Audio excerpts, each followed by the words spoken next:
السلام عليكم ورحمة الله وبركاته. ازيكم يا جماعة؟ عاملين ايه؟ اوعوا تكونوا بتشتروا الصوبيا من بره زي ما انتم شايفين كده. الصوبيا بتتعمل في البيت يا جماعة. شايفين القوام، شايفين الحلاوة، شايفين الطعم الحلو والمكونات الجميلة اللي انت ضمناها وعارفة انت بتعملي ايه بايدك لولادك.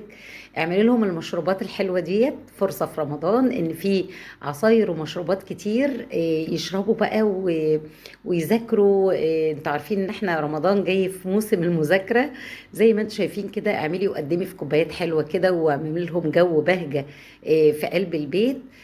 المكونات بتاعتها حلوة قوي. انا غيرت نظرتي يا جماعة في السوبيا، انا ما كنتش بحبها.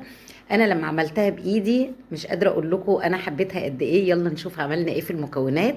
معايا كوبايتين من الحليب، عليهم كوبايتين من المية، عليهم معلقتين من مسحوق الصوبيا اللي انت شارياه من العطار او عاملاه في البيت، معلقتين من اللبن البودر، معلقه من الكريم شانتيه، معلقتين من جوز الهند اللي هي المبشوره الناعمه شويه. بتحطي كل المكونات وبتحطي السكر حسب الرغبة. حطيت 4 معالق من السكر وضربتها كويس قوي في الخلاط او الكبة. زي ما انتم شايفين، حاجة سهلة جدا سريعة جدا، 5 دقايق قبل الفطار هتعمليها وتحطيها في التلاجة. اعملوا لنا متابعة يا جماعة. شكرا لكم والسلام عليكم ورحمة